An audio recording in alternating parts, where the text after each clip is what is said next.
Olá, tudo bem? E hoje nós vamos falar sobre renegociação de dívidas, arrependimento de compras e outras dúvidas do direito do consumidor. Quem está aqui comigo é o Dr. Santini e você pode participar do nosso programa enviando sua pergunta para o WhatsApp 51 985-946-773 ou para o e-mail consumidorempauta@tve.com.br. Tudo bem, Santini? Tudo bom, Nilton? De volta ao Consumidor em Pauta. É verdade. Então, a gente recebeu muitas perguntas, né? Eu já adiantei aqui alguns dos temas que nós vamos tratar. E eu começo, então, fazendo uma pergunta do telespectador que se chama Renato. Estudo em uma faculdade em Gravataí. Minha moto, que eu usava para ir estudar, foi roubada dentro do estacionamento da instituição. Eu fiz uma ocorrência na delegacia. O local lá na minha faculdade não tem câmera de segurança. Então ele pergunta, como fica a minha situação? A faculdade tem que pagar ou não a minha moto? E eles estão negando. Bom, o Renato, aliás, essa faculdade em Gravataí, provavelmente eu sou um professor licenciado dessa instituição. E eu posso já adiantar para o Renato, se caso ele quiser, a gente tentar fazer uma mediação com a área jurídica da faculdade, né? E aí eu vou dar meu e-mail, que é aasantini@terra.com.br. Mas o Renato já começou certo. Primeiro, juridicamente a faculdade é responsável, objetivamente. Isso existe, esse é o amparo da lei. Então, ele já fez um boletim de ocorrência, o primeiro passo que o Renato já providenciou. E aí, nós temos uma súmula do STJ, que é a súmula 130, diz exatamente isto. Independe de ter placa dizendo que não é responsável ou ter cláusulas contratuais no contrato que o Renato deve ter, talvez, assinado como aluno, etc., dizendo que eles não se responsabilizam pelo estacionamento, ainda mais que o estacionamento está abandonado, meio atirado assim, sem nenhum cuidado. Isso é negligência da instituição. E não interessa a placa nem cláusula contratual, é responsabilidade objetiva da instituição, inclusive de ensino, não há problema nenhum. Então, o Renato, né, começou certo. O que ele tem que fazer? Sempre eu recomendo que o consumidor e o fornecedor tem que ter uma predisposição para construir uma solução. Isso é o mais importante antes do conflito, né? Então, ele pode fazer uma notificação extrajudicial, mandar por correio com recebimento e retorno desse recebimento ao Renato, né? Não tendo solução, bom, aí só cabe a ele buscar o Poder Judiciário, né? O juizado especial, no caso de uma moto, está dentro dos 40 salários mínimos, ele pode até 20 salários mínimos, não precisa de advogado, ele pode ir numa unidade do foro aí de Gravataí, baixar uma reclamação, né, uma denúncia fundamentada contra a instituição e ter os comprovantes, né? Isso é importante, que naquele dia ele estava na faculdade, através da lista de presença, fotos, vídeos do estacionamento e instruir um processo. Feito isso aí, ele pode, inclusive, examinar a possibilidade de pedir dano moral, porque nessa situação toda ele teve um desgaste. Então, o Renato tem que fazer esses procedimentos. E se ele quiser, eu já dei meu e-mail, eu posso fazer a mediação. Nós temos na mediação mais ou menos um 90% de êxito. Santini, isso vale também para outros estabelecimentos que oferecem estacionamento? Por exemplo, supermercados, shopping center, instituições públicas, né, que têm estacionamento, enfim, como é essa regra? Vale para tudo. É por isso que isso é uma área de muitos conflitos, né? E eles acham o proprietário, a instituição que utiliza o estacionamento para os seus clientes, começa a colocar placa. Não nos responsabilizamos por furto, roubo ou objetos internos. No caso de uma batida, por exemplo, você colocou o seu carro num supermercado, aí um outro usuário veio e bateu, e sumiu, né? Isso.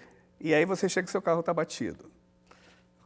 Cabe a mesma regra, né? Ele tem direito aos reparos, porque o carro dele, o veículo, enfim, que ele estava lá estacionado nesse local, foi danificado. Então, aí tem que ter câmera ou tem que ter prova de ordem pessoal ou Claro, visual. que quando ele chegou estava sem Isso. batida e tal. É. E por fim, assim, dentro desse mesmo tema, um estacionamento que ele é terceirizado. Não interessa. A cadeia dos fornecedores, seja o proprietário ou o terceirizado ou a concessionária, responde objetivamente, é a cadeia. Quer dizer, se pega um produto, por exemplo, o produto que sai lá da fábrica, com transporte, etc., chegou na loja até o consumidor, todos esses respondem de forma objetiva. Perfeito. Agora vamos a uma pergunta da Amélia. Quanto tempo uma empresa que vende online tem para devolver o dinheiro de alguém que desistiu da compra? Bom, se a compra foi feita, é da Amélia, né? Amélia. Amélia, normalmente, e o bom senso recomenda, a devolução tem que ser na forma como foi pago. O fornecedor, ela suspendeu uma compra online, né, comunicou o fornecedor e o fornecedor obrigatoriamente tem que devolver nas mesmas condições. Se for em 3 ou 4 parcelas, no cartão ela vai receber, o fornecedor pode comunicar à administradora do cartão que aquela compra foi cancelada e imediatamente a administradora cancela todas as prestações. Se for à vista, obrigatoriamente o fornecedor tem que devolver à vista, através de um Pix ou depósito no banco, que comprova alguma coisa assim. Tem um prazo no máximo aí de 7 dias para fazer isso aí, né, quando é à vista. Se for a prazo, aí a melhor forma, e a Amélia pode também, ela, de iniciativa própria, porque ela tem um comunicado ao fornecedor que a compra foi suspensa e o pagamento não foi devolvido, ela provando isso à administradora, a administradora reconhece como compra não reconhecida. E aí ela pacifica sem o fornecedor. Interessante, né? É. Porque as compras online mudaram um pouquinho esse cenário que a gente conhecia, que antigamente iríamos, ou ainda vamos, né, presencialmente a uma loja, e a coisa era tratada mais aqui, né, entre duas pessoas. Né? Agora a gente passa por todo um processo, né? Aliás, está mudando, né, Nilton? Ainda nós temos uma cultura de ver o produto, examinar o produto, conferir o produto, se ele está perfeito, tocar no produto, se possível, né, se a embalagem permitir, e fazer a compra. Mas isso está mudando. Hoje, mais de 60%, 70% das compras são online, até porque há um favorecimento ao consumidor, né? E eu digo, já disse isso aqui, os estabelecimentos hoje comerciais localizados fisicamente, se não acompanhar essa avalanche de compra online, favorecendo o preço também. Muitas vezes tu faz a consulta online, tu vai na loja e o lojista hoje, principalmente grande rede de lojista, acata o preço oferecido online. Por quê? Porque não querem perder o cliente. Então há uma tendência nesse sentido. Agora, se tu compra qualquer produto e o produto veio com uma divergência do que você solicitou, não do que você tinha como expectativa, digamos, diferente, alguns detalhes no produto, tu pode devolver sem custo nenhum, né, sem custo nenhum, e pedir a devolução ou crédito, aí é uma decisão do consumidor. Pois é, Santini, essa é justamente a pergunta que eu ia fazer agora para você, que o Júlio que enviou para nós, tá? Comprei um celular pela internet e quando chegou eu percebi que não era o produto que eu havia solicitado. Eu fiz a devolução e solicitei que me enviasse o que havia sido pago.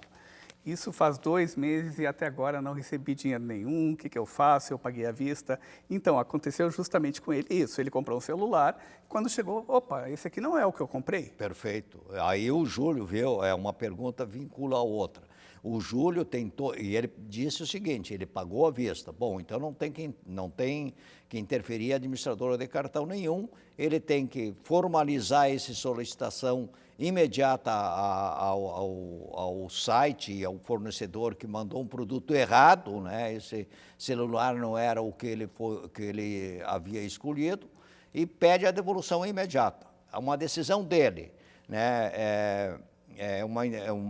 E tem que ser atualizado. Se levou já alguns dias, tem que ser atualizada. Mesmo que essa atualização hoje, no plano real, a variação muito pequena, mas é justa. Então, o Júlio pode exigir a devolução que ele pagou, mais a atualização. Não tendo, bom, ele pode, né, formalizar uma denúncia ao SAC, né, o Sistema de Atendimento ao Cliente, pode entrar no Reclame Aqui. Se ele falar isso para o fornecedor vai resolver logo. Ele pode ir no PROCON, fazer uma denúncia fundamentada, e pode ir no consumidor.gov.br. Tudo isso ele pode fazer administrativamente. Não tendo sucesso, bom, aí o Júlio pode entrar com uma ação no juizado especial, pedindo a devolução atualizada, né, o valor pago mais a atualização, e ainda o desgaste que ele teve, dano moral. Sim, até porque ele fez todo o procedimento de uma forma correta e ficou na expectativa de receber o seu celular, que não era o que ele comprou. Exato. E, no entanto, a empresa não faz essa devolução há mais de 2 meses, ou seja, a empresa, se tiver que pagar algum dano moral, se o juiz assim decidir... Não, exatamente. Por isso que o código nosso é um dos melhores, uma das melhores normas legais na relação de consumo que existe no mundo. Então, acho que nós temos que ser mais proativo, primeiro construindo soluções e depois aplicando as normas que nós temos, que é muito eficientes. Santini, a gente vai a um breve intervalo, o tempo passa rápido aqui e nós já voltamos com o Consumidor em Pauta.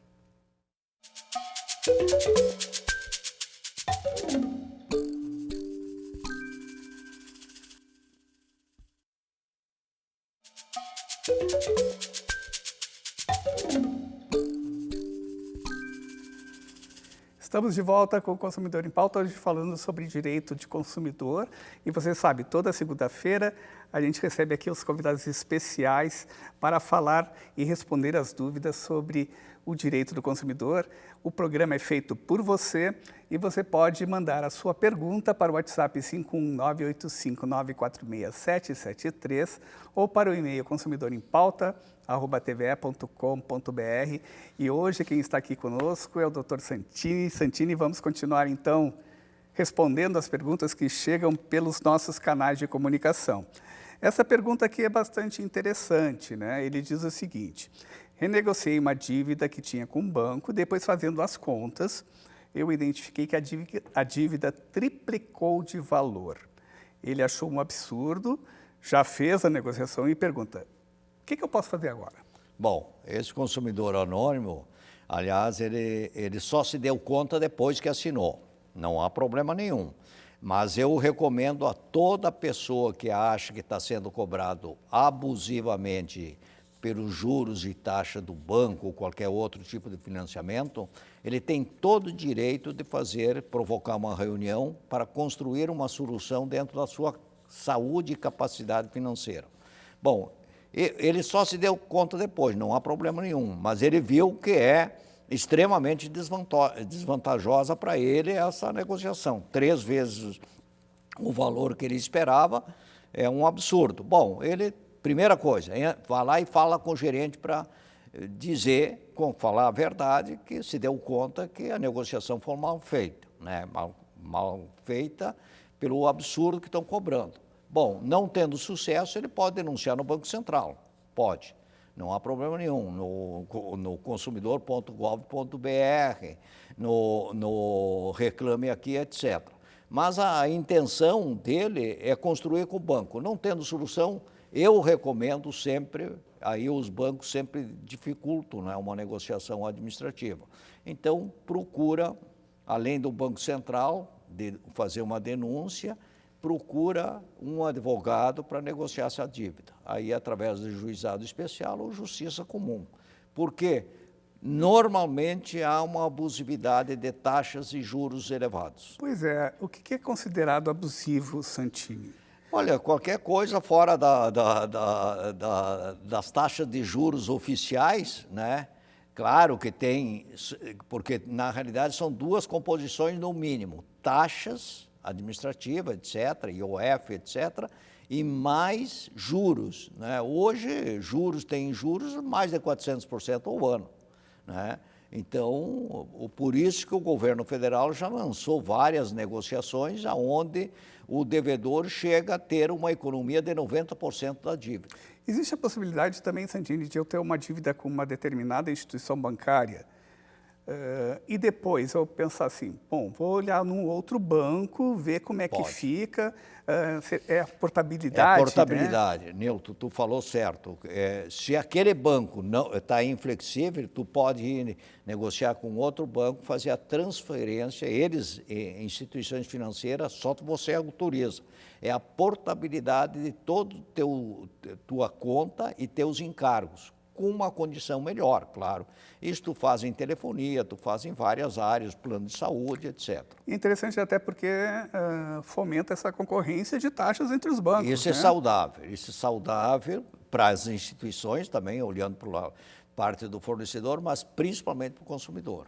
Santini, uma pergunta aqui do Júlio, ou melhor,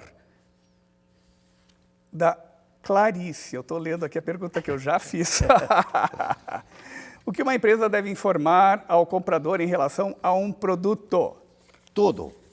Primeiro, as características do produto, né? Preços e risco do produto, nome do fabricante, durabilidade, composição do produto, garantia do produto, valor do produto, né? Seja pagando à vista ou a prazo, se for a prazo, qual é a taxa de juro mensal anual, tudo isso deve estar exposto para o produto e principalmente a validade e o risco que ele pode oferecer, né?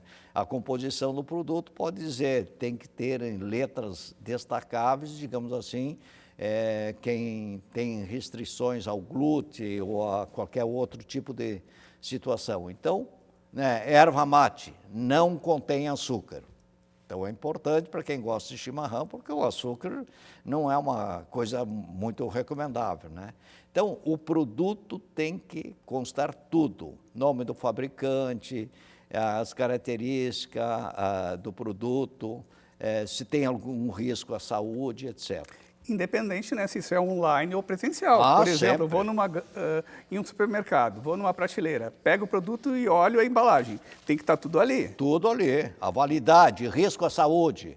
Digamos que tu tem um problema de, sei lá, obesidade, alguma coisa assim, né? Tem que estar exposto, porque essa é uma relação, e aí eu chamo a atenção, produtos em oferta, observa, antes de adquirir, a data de validade. Te liga. te liga, consumidor. Olha só, o Ernesto pergunta o seguinte, eu paguei uma conta 2 vezes, solicitei um reembolso do que foi pago a mais e fui informado de que o valor ficaria como crédito, sendo abatido em 4 vezes nas próximas contas. Está certo isso? Eles não teriam que me devolver o que eu paguei dobrado? Não.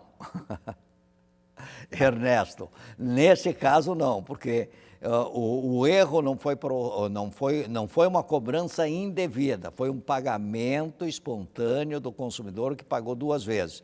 Mas como ele pagou à vista, ele tem a preferência de escolher imediatamente devolução e atualização do valor, pago à vista também, né? Ou ele pode também fazer o seguinte, diz, não, eu vou deixar isso aqui como crédito, ou enfim, ele que escolhe. Então, o artigo 42 é que diz o seguinte, quando o fornecedor fizer qualquer tipo de cobrança indevida e você pagou, aí sim você pode entrar com uma ação administrativa ou judicial, uma devolução em dobro. Isso já tem uma norma, por exemplo, em telefonia, que é muito comum. Só que telefonia eles não devolvem em dobro. Aí você tem que entrar com uma ação no juizado especial, porque qualquer cobrança, por exemplo, tu autoriza débito em conta do teu celular ou do todo o sistema de internet, etc.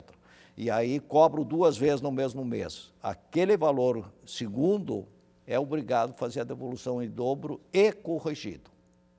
Então, o Ernesto não tem o direito da devolução em dobro, mas tem o direito da devolução do pagamento segunda vez, feito por ele indevidamente ou por qualquer engano.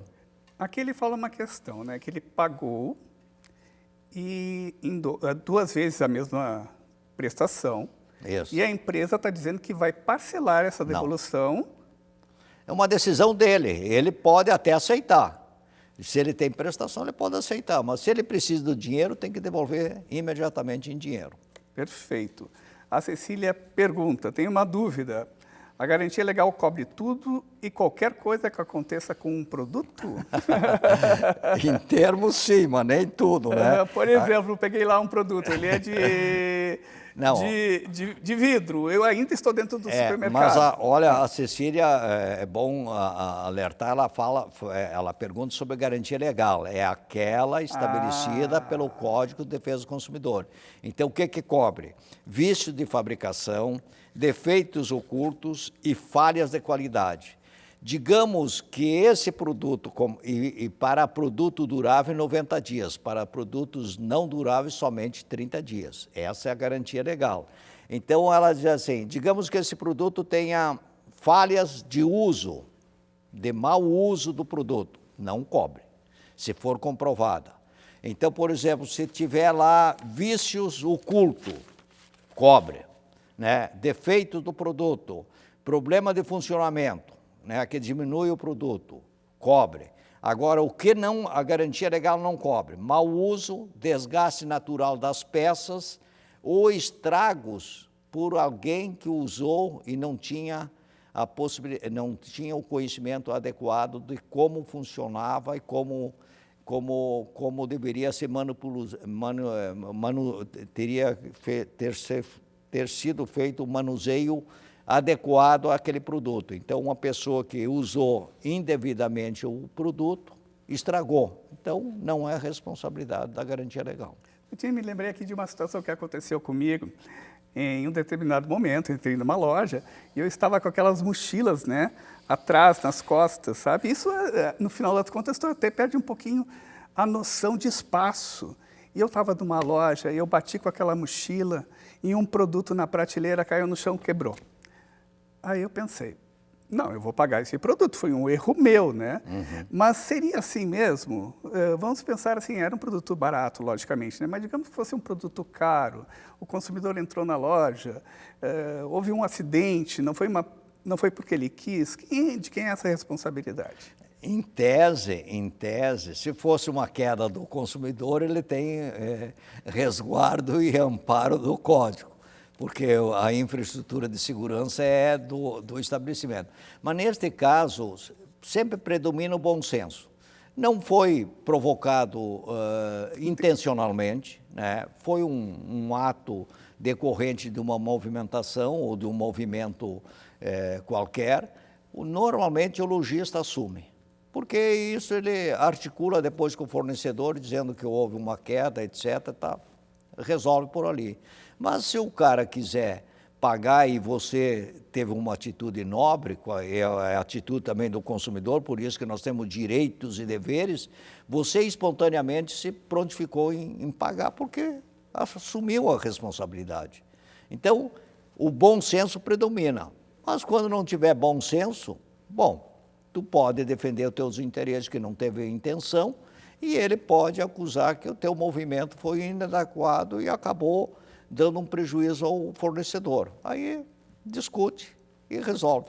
Aí por isso que existe justiça, né? Por isso que o juiz é juiz de direito, não é juiz de lei. Então o juiz pode decidir a favor de um ou do outro. Claro, tá certo. Mas eu fiquei pensando logicamente, né, em um trabalhador que chega em uma loja, como eu, mas acaba derrubando um produto muito caro, né? Como resolver? Agora tem uma outra pergunta aqui, que é do Márcio, tá? Comprei uma passagem de ônibus e desisti de viajar. Pedi reembolso e a empresa me disse que faria isso em até 30 dias com desconto de 5%. Ele pergunta, está certo esse desconto? Márcio, está certo. A Agência Nacional de Transporte Terrestre, a NTT, que é uma lei 11.975 de 2009, estabelece exatamente, desde que o Márcio tenha feito o cancelamento desse transporte terrestre 3 horas antes, essa é a regra, ele tem direito a receber a restituição do valor pago e a própria agência estabelece que o fornecedor pode sim manter 5% desse valor para comissões de venda, etc, etc. Então, ele tem que esperar os 30 dias. Essa é a norma legal. Enquanto não mudar a norma legal, nós temos que seguir. Mas ele tem direito à devolução se ele fez o cancelamento 3 horas antes. Santini, muito obrigado pela tua participação aqui. É bacana a gente estar nesse bate-papo, né? Porque ele trabalha diretamente até com o nosso cotidiano, né? É o direito do consumidor no cotidiano. Perfeito. Valeu, obrigado, Santini. E a gente se vê então na próxima edição, amanhã, terça-feira, com mais Consumidor em Pauta. Tchau.